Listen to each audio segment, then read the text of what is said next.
Hold on, not ready.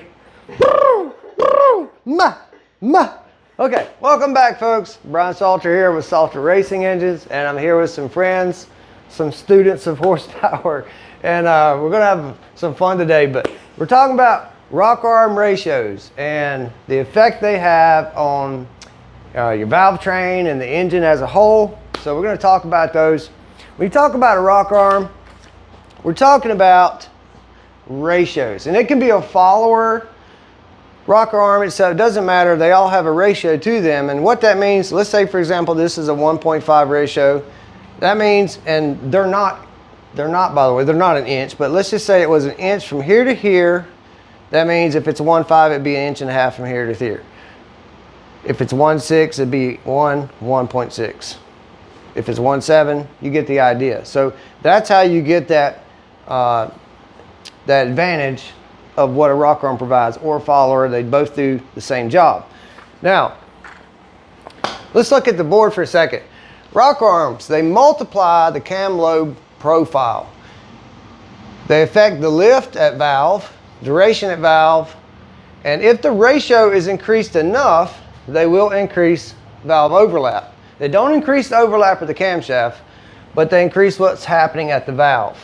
Rocker ratios also affect the speed and intensity of the opening and closing rates at the valve. Any change in rocker ratio will either increase or decrease these events that I just stated. So with that being said, we're all about making torque and horsepower and making sure the engines actually hold together. So it's important that you know where you are before you start doing these things. Now, I made a video a few days ago. I got to tell you, it was a blundering mess with editing and what happened. So I took it down because I didn't even have time to look at it. I've been working nonstop with regular work, and trying to get my shop done. So I didn't look. It's my fault. Okay. When we make a video, the guy who edits it, he just takes it home and does it, and he goes, hey, it's ready to go. I'm like, just post it. I didn't look at it. I started getting all these comments like, hey, this don't look right. And so I finally stopped long enough to look at the video, and I was like, oh my God. So my apologies, but I'm gonna fix it right now. And I'm gonna show you the worst mistake you'll ever make when degreeing a camshaft, because I made it. Not once, but twice. So here we go. All right, so let's walk over here to the engine. And the first thing you're going to see is this camshaft degree wheel. All right, this is my design, and I'll just show you here.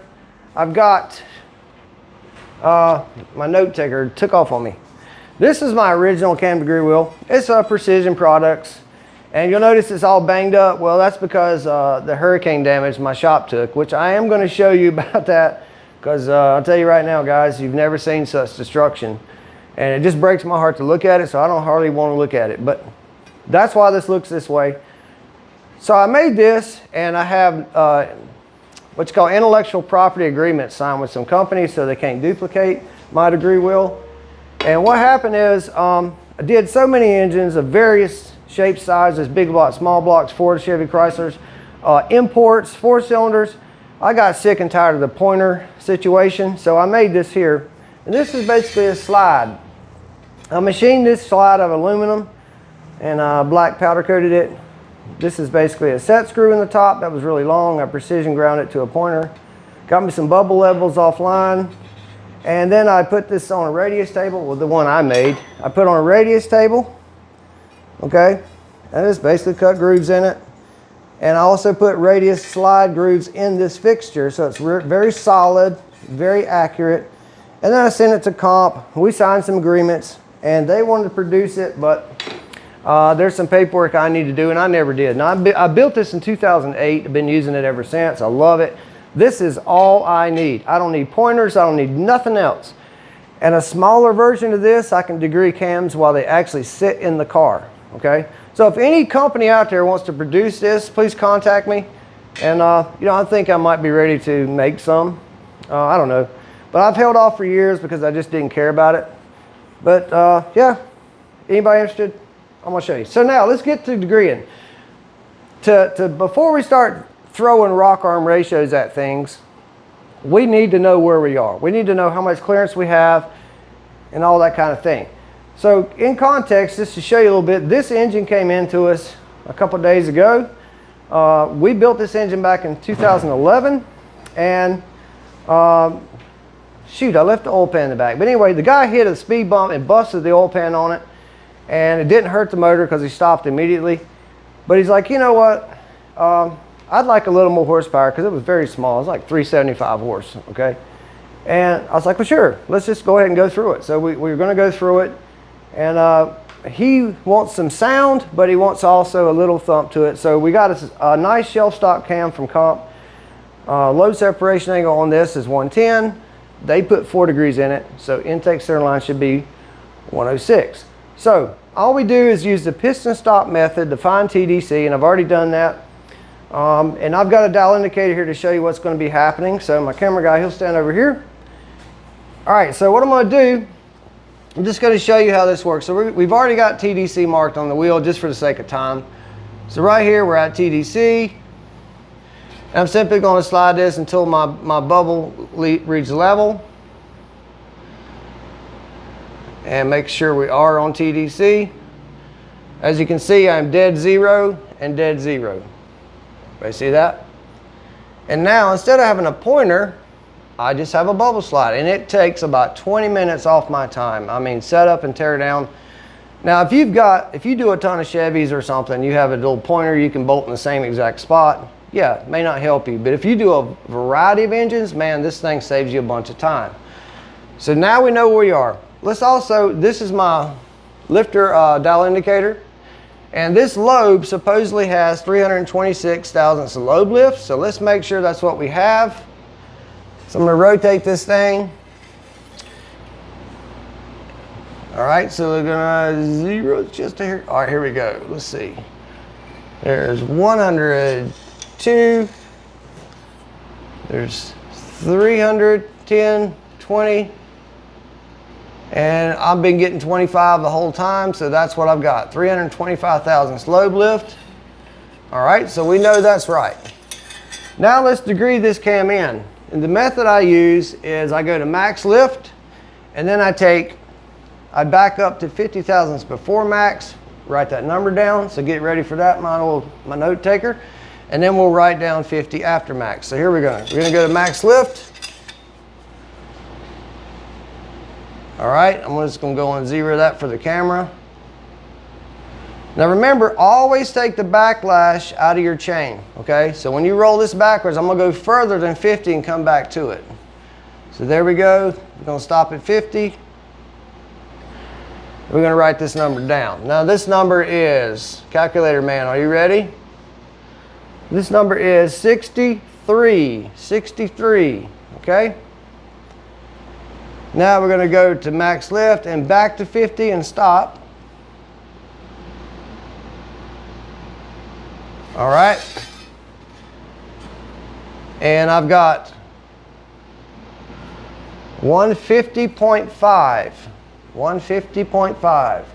Add those two numbers together, then divide by 2, and tell me what you got. 106.75. 106.75. Okay, so with this particular timing set, that's as close as I can get.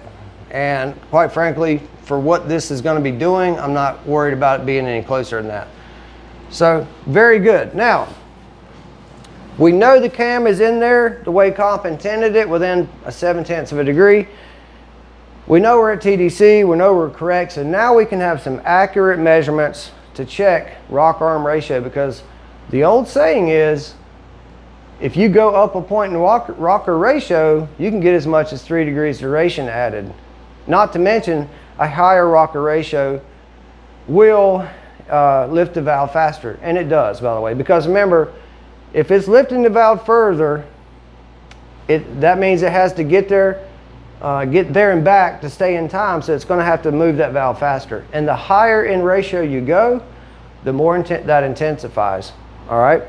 So with that being said, I'm going to remove this off real quick. And I'm also, before we check the rocker ratio, I'm going to show you the cardinal sin that I did on accident. Can anybody tell me, looking here, which one's hydraulic and which one's solid? Now these are two different manufacturers, okay? Two different manufacturers. Now if you were holding these in your hand, you could obviously probably tell. No noises from either. They both cups are at the top of their little retaining clip there. But, and remember, when this is engine we're tearing down that has not been washed or worked on. We brake cleaned some of the junk off, but just so you know, hydraulic lifters hold oil for a long time, but after you put it in the block and start doing some test spins, right, with your degree wheel, you start noticing that your numbers are changing.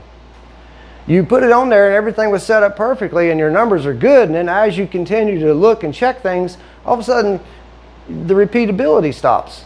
Instead of getting the lift I should get, it gets less and less and less. Well folks, yours truly set this up a hydraulic lifter in by accident. And as I'm rolling the block through, the very first time it was dead on the money, and as I continued to look for things, I noticed my numbers kept changing. And I thought, what is going on? And I looked, and sure enough, as you rolled the block through, the push rod was depressing this plunger. I had put in the hydraulic lifter without knowing it. Guys, girls, do not ever do that. I don't care what engine you're checking, what camshaft, never degree a cam with a hydraulic lifter or a bucket or of any type. Ever. Never do that. So, yeah, made a mistake. My bad. That's one reason I had to take the video down, because I cannot believe what I have just done. So I know this is solid. I put S's all over it so I won't pick up the wrong one. And we're going to put this in the intake lobe on number 1 cylinder. All right. And I'm just going to go ahead and spin that down so the lifter stays in the hole. First thing we're going to do is we're going to run the 1.5 rocker through. Now this is the original rocker that came on the engine. It was built in 2011. And it's been run hard, put up wet, but it's held up great. I'm actually surprised because this is a lower priced rocker arm. It's certainly, obviously, good quality. I wouldn't put this on a high spring pressure race engine or nothing like that, but these were low 110 pound springs. You know, just, hey, it's been going since 2000, and there was nothing wrong with it. Like I said, he ran over something and busted the oil pan. So I want you to understand. And this is going to be the 1.6 we check. It's new and never ran this brand before. I not always run 7/16 studs, by the way, guys. And you'll notice I had to make a stud. I did not, and I do not have 3/8 studs in my shop. I don't use them on anything. That was a factory steel head, and that's why I had them on there. So we're going to aluminum though. I want you to know that because it says 1.5, don't believe that that's exactly what it is. Because most of the time, they're never what they say. Okay, never. Usually they're, almost always they're a little more. And sometimes that's put in there on purpose so that with high spring pressures, when you start loading the nose of that rock arm, it still stays at the ratio that you expect. But we're going to check that because we're going to use a checker spring that's very light pressure. So if it's more than what it says, it's going to show up for sure on the indicator. All right, so grab me that cylinder head there. And we're going to try and, this is one I'm going to actually port for this guy. But right now it's just out of the box. So let's see here. I'm trying to do all this without stopping. You'll notice I don't have a head gasket on right now.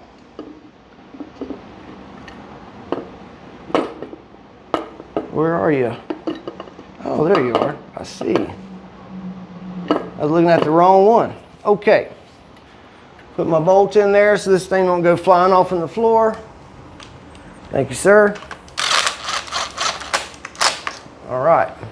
Now, you'll see I have an indicator set up on the valve spring. Okay. And that's so that we can get a really good accurate reading. And the next step is, let's test the 1.5 rocker arm. Guys, did y'all leave my push rod back there, or do I still have it? You might bring the push rod? Nope. You're pointing at it. Is that it? Yes. Thank you. All right. Need help these days. I told the guys, if you want to laugh at me for being old, it's okay. Because I certainly act old sometimes. I found out that having a lot of stress in your life is not good. Oh, and when I do, by the way, when I do show you guys the hurricane damage, you'll understand why I had to take a break. Because it broke me. Let me tell you. Mentally it broke me. All right, now it is absolutely critical. I'm going to look down here at my lifter and make sure it's on the base circle. Okay, there we're starting to lift. So I'm just going to back off a little bit. Absolutely critical that we get zero lash. So I actually should be able to watch a little bit and see that. See that move? See that right there? So I want to know that I've got zero lash. I just moved it like 0.3 of a thousandth. That's all. All right, so we got a good setup. Now, let me go and switch sides with you here, camera guy. So we're going to look right here. And what I'm going to do, you guys ready to write this down? I'm going to first make sure we got a good setup by repeatability, okay? So now I'm going to rotate this to 0 just so I can see. So sometimes these tools just really piss you off. All right, that seems to repeat itself very well. So the first thing we're going to do is the effects of rock arm ratio, right? I think it's going to do more than you realize. The old saying of 2 to 3 degree increase in duration plus the lift. Yeah, I think you're about to be surprised as to what's happening. First thing is, we know the lobe lift was 326. By the book, we know that we're only reading about 325, and I've done that now like 20 times. So guys, 0.325 times 1.5 will tell us what we should get on our lift. And we're going to be looking at this, cameraman. We're going to be looking at this right here. So what should we get? 487 thousandths. Any numbers behind that? Okay, so 487.5. That's 487,005 Let's see what this rock arm actually lifts. All right, so there's 100, 200, 300, 400, 10, 20, 30, 40, 50, 60, 70, 80, 5, 6, 7, 8, 9. There's 490, 491, 492, 493, 494, 495, 496, 496, and I'm gonna say 8, 9 tenths pretty much. No, we're gonna call that 497 thousandths. 497 thousandths. Okay, interesting. So let's take 0.497, divide that by 0.3, what was it, 325? Is that the lobe lift? Yes. 1.529. 1.529. That means that ratio is actually 1.53. It's not 1.5. And this thing has been ran since 2011 hard, okay? So it is higher than what they say. Now again, we don't have a lot of spring on this, but they always read higher than what, I mean, usually they do. And here's another fun fact. Depending on the manufacturer and the quality control, a lot of these won't be the same. So you might have one at 1.53 and one at 1.5 and one at 1.58. So when you're building engines to live, like in other words, the race engines I do have to provide food on my table, which they did for many, many, many years. If I'm racing for a living to get money, I might buy 6 or 7 boxes of these things and make them all the same. You say, well, that's fanatical. Yeah, and I've been fanatical in my life, let me tell you. So we know that this is now, you guys writing that down, right? So the lift on this thing was 497, and it should have been, what, 484, something like that. Got to keep up with these numbers, boys, okay? All right, here we go. First thing we're going to do is the effects of rock arm ratio. Now, you ready on my bookkeeping? We're going to lift this thing 50 thousandths and take a number, and then we're going to fly through this and get to the 1/6. So there's 50, right? It's an acceleration. Thank you, Christine. That was a good point. We are measuring the at 50 numbers on the accelerating or the lifting side of the cam lobe, okay? So the first one at 50 is 15. And that's 15 before, so just put a BTDC beside 15. You got it? Yes? 15 before, top dead center, so like BTDC, or just put BT is fine. All right, next one, another 50. We've got 2.9 BT DC. All right, another 50. And I'm gonna start going a little faster. So now we are 7 after top dead center. So from now on it'll be 7 ATDC. Ready? Next 50 is 16.8. Oh, hold on.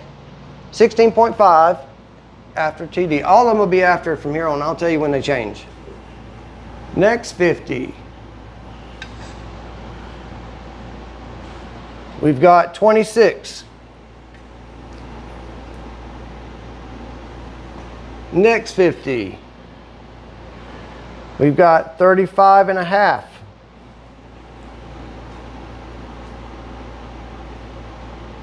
Continuing on, we've got 45.8.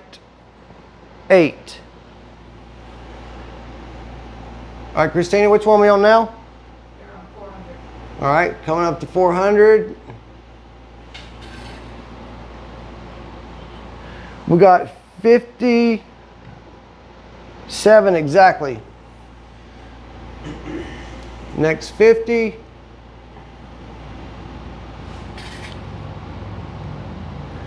We got 72 exactly. And now we're at max lift.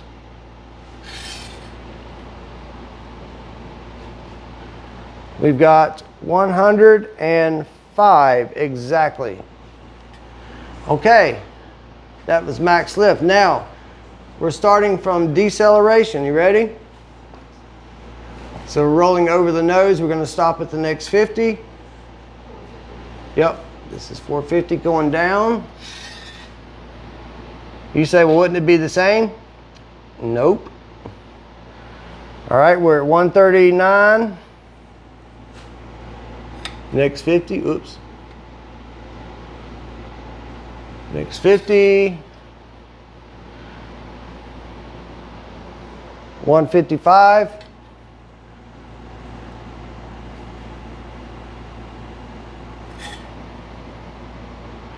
Next 50 is going to be 167.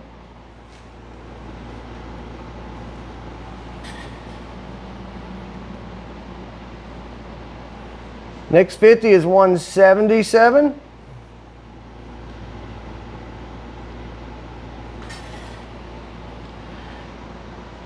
Next 50 is 186.8.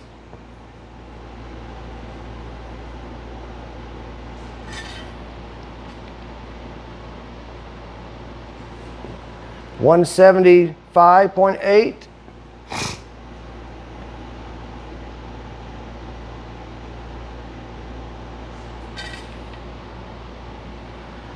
$165 on the button.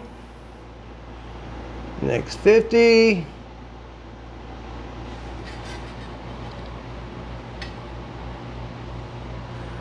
$155.5.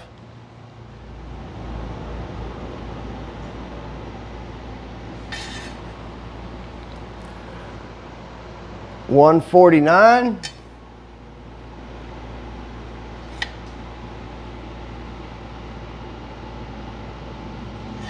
And the closing side, I'm not worried about it closing because it's not doing any action. All right, you got all this down? But I'm gonna write that number down anyway, Christine. We'll put it on there. Yeah, so this will be closed. And this thing is closed back at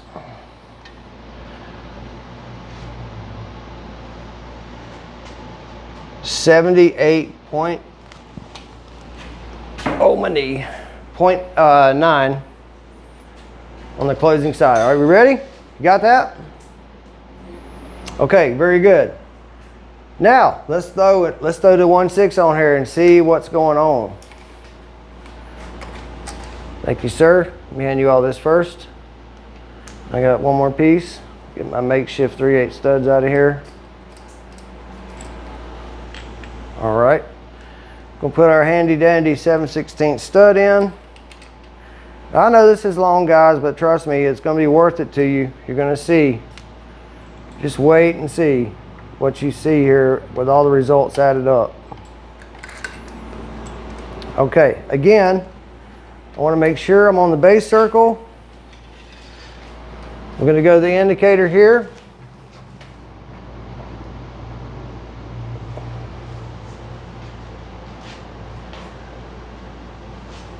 And I just want to see it barely start to move.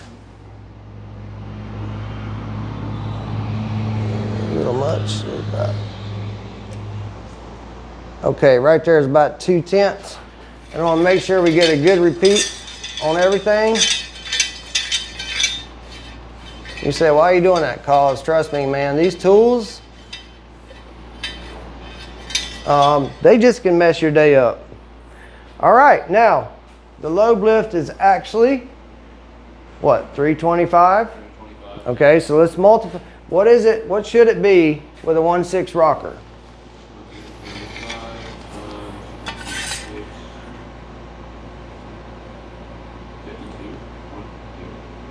520 thousandths? 20 thousandths, yeah. No numbers? No numbers after. Okay, 520 even. So let's see what we get. 100, 200, 300, 400, 5, 10, 20, 30, 5, 10, 20, 30, 39 and a few tenths.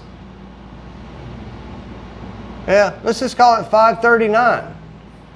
So guys, look, that's a lot more than the 520 that it should be. So again, let's take 0.539 divided by your lobe lift of 0.325. And what does that come out to? 1.65. This ratio is 1/6 on the advertisement, but it's actually 1/6.5. You say, well, why does that matter? Because what if you crash your valve train? Now, pay attention. Here we go. Let's do the lift, and I'm going to show you why. The old saying is what? 3 degrees duration or 2 degrees duration? Here, listen to me carefully. The increase in duration from a upsized rocker ratio depends on the profile of the lobe. It could be 2 degrees off, just coming off the ramp, and 10 degrees somewhere else. And let's see. Here we go.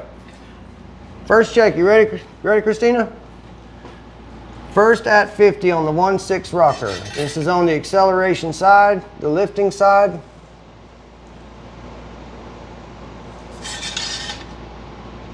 Let me get it by the chain here. All right, first thing we see is it's 17 before top dead center.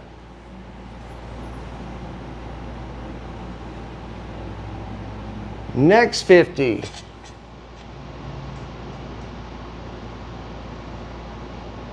We'll call that 5 before top dead center.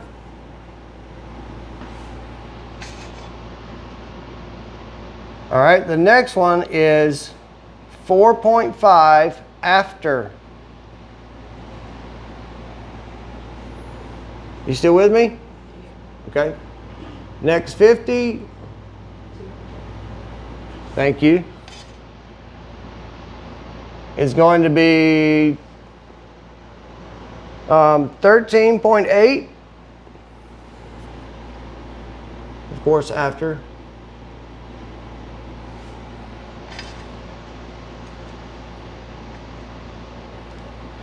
Next 50 is 22.2.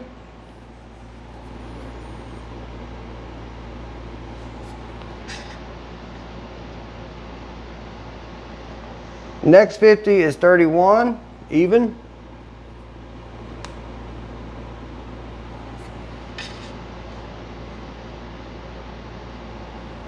$39.9 on the next 50.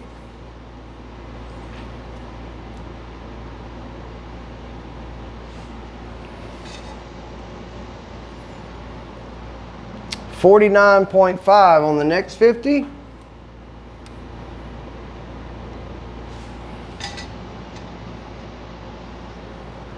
$61 on the next 50.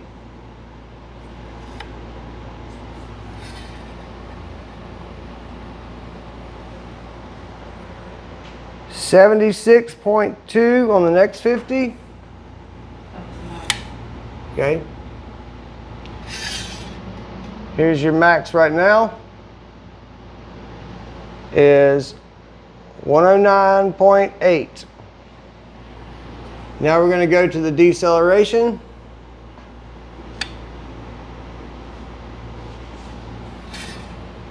I shouldn't call it deceleration. I meant closing side, guys. I'm sorry. All right, so that puts us at 136. Yes, that's 500 coming down.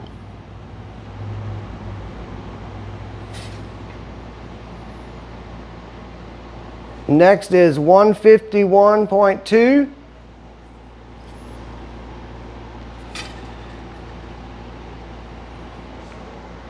Next is 163 on the button.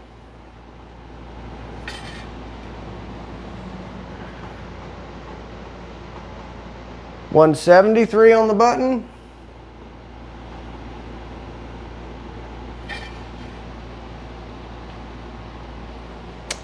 $181.8.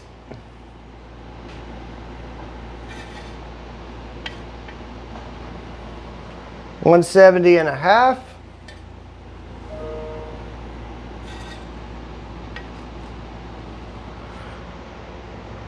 $178.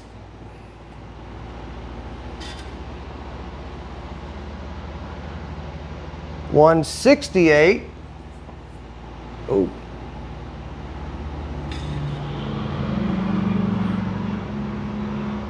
$158. Seeing a trend here. $130.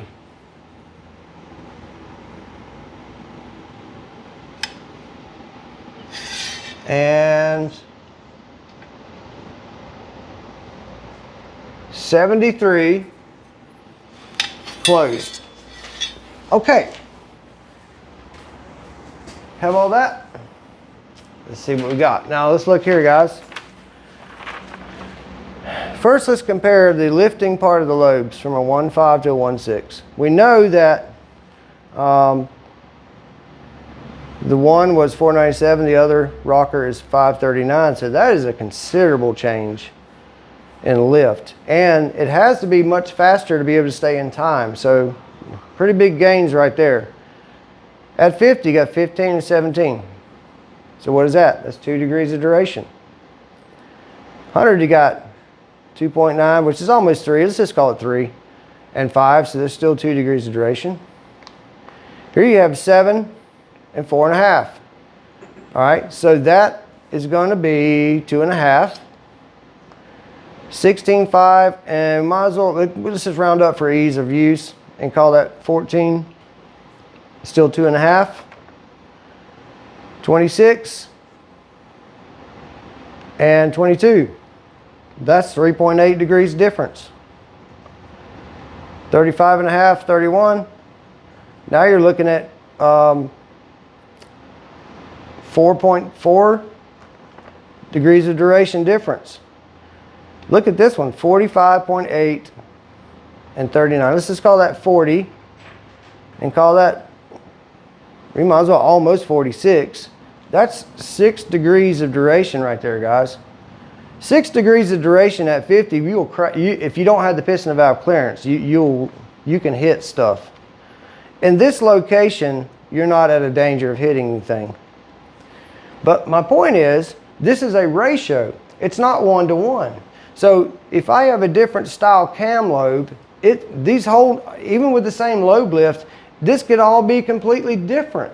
I could have a much more softer lobe, meaning it doesn't open as fast, or a much more aggressive lobe, opening a lot faster, and all these numbers are back out the window, and you start seeing a ginormous spread between these two. That's why it's important not to just blindly pick a rock arm. Look here at the 450 lift mark. 72 and 61. All right, that's 11 degrees. All right, now let's go to the closing side. Let's just come down here to say the 300. So 300 on the closing with the 1.5. Look at that. That's not too far. What is that? 3, 4, almost 5 degrees. Let's go to 200. 200 is 175.8. Look at that. All right, that's almost 5 degrees. And I'm not doing the calculator, but it's pretty close to 5. At the 150 closing, you're at 165 and 178. How much is that? That's a lot. It's that 13. Starts getting a lot of spread here. So hopefully this opens your eyes to see that, to say that a rocker arm is like going from a 1.5 to a 1.6 or a 1.8 to a 1.9, hopefully you see that for someone to say, well, that's about 2 degrees of duration. Is that true? No, I mean, it's hard. Listen, I say it all the time, so I'm not knocking anybody for saying that. It's 2 to 3 degrees of duration, but at places during the opening and closing events, it's as much as 10, 11, 12 degrees in some, and probably more depending on the cam lobe you have. Now, to know your piston to valve clearance, there's 2 locations you want to check. That's 10 degrees before top dead center and 7 degrees before top dead center. Also 10 degrees and 7 degrees after top dead center of that valve opening event. You say, why that? Because in all my years of experience, those are the 2 places where the piston and valve are the closest together. Whether it's intake opening or exhaust closing or whatever the case may be, those are 2 locations, 7 and 10 degrees. That is the closest, usually where the piston and valve could possibly make contact. So while we're set up here, I'm going to show you how to check that real quick. All right. So we're going to go on the, all right, so we're on the opening part of the lobe, and I'm going to go to 10 degrees.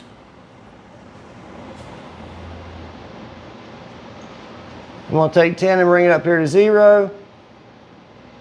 And all I've got to do now is push on my rocker arm tip and count my decimals to see where we are. So at 10, we'll just set it at 0.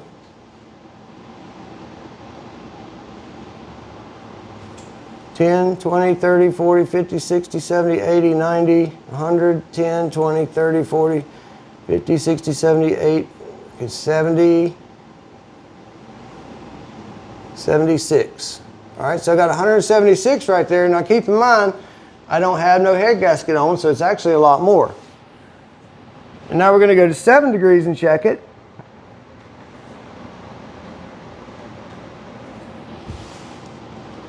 Re-zero because it moves it right much. It moves about 15 thousandths.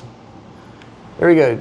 10, 20, 30, 40, 50, 60, 70, 80, 90, 100, 10, 20, 30, 40, 50, 152. All right. Let's go to the closing side now. And we'll go 10 degrees before. Let's see. Well, I'm not even close, guys. I mean, it's already shut. So this is a very small cam. See, we're not even close. Very small cam with a ton of eyebrow. So with a street rod like this, we're not in any kind of danger. Now, if you were running a dead flat top, you definitely seriously want to look into more valve clearance. But just keep that in mind on the exhaust valve and intake valve. 10 degrees before TDC and after. 7 degrees before top dead center and after. And you won't go wrong. It's not also it's a very good idea also to put a little clay in the pocket to make sure on the lateral side of your valve that you're not going to scuff that eyebrow where the valve comes down and just might barely be scuffing that pocket. By the way, I am going to be talking about the piston shape, the top of the piston. and the effect that that has on a cylinder head as far as flow and all that kind of thing. I'm going to show you how to make some gains there. So I hope you learned something. Oh, one trick for you guys. All right, now in one of my videos I said I'm making this cam, let me show you, step over here. I'm making a cam for a competition, but that's not the cam I'd put in the motor, okay? Why am I saying that? Because right here, look inside this lifter. This is the one I put in there earlier and it ruined my world. Everybody see that plunger dropping? Okay, that came out of this engine and it was pumped up when we started, and then as we were pushing and going around and around, the oil started seeping out of it. Now, not to say it won't regain oil immediately once it gets pressure, but if you're running, they don't make, for good reason, they don't make hydraulic lobes aggressive like they do solid ones. Yeah, there's some aggressive lobes that are aggressive for the hydraulic side, but nowhere near what we do with solids. Why? Because of the oil plunger and all that kind of deal. Hydraulics do not like to be shocked. They just don't like to be shocked. So how do we get around it? If I'm trying to build a ton of power and hydraulics are part of my problem, the way you do it, guys, is you calm down the lobe. Get a calm lobe, a smaller lobe, less aggressive lobe, and throw rocker arm ratio to it. I might run a 1.9 or a 2.1 rocker ratio with a mild lobe, okay? So keep that in mind. We said, well, how does that work? Well, I'm not shocking my lobe with a very aggressive high lift, high rate of climb lobe. So my lifter is, what it sees is stability and a smooth up and down motion. The other end of that stud or shaft is where all the violence is taking place. So my lifter doesn't necessarily feel, it does feel it, but it's not near what a lobe feels riding on the camshaft itself with a lot of spring pressure. Yes, we'll still have spring pressure, but when the rocker arm does the work for you, it takes a lot of shock out of that lifter, okay? So keep that in mind if you're trying to really take advantage of a hydraulic system and you need all the power you can muster. That's what I meant when I said that. I wouldn't build a gigantic hydraulic camshaft, no. I would do the math and figure out how small I needed to make the lobe to run a very aggressive rocker arm. And you say, well, does that work? Yes, trust me. Now, that being said, I hope you learned something. Listen, I'd love to get 500 likes, and thanks for watching. Appreciate everything everybody's done. As far as, you know, a lot of the comments are so kind. And yeah. Yes. Thank you. Make sure you subscribe. All right, we're having a blast here. So please subscribe. Please like. Please make a nice comment, not a mean one. And see you guys on probably in a few days. Thank you. Have a great day.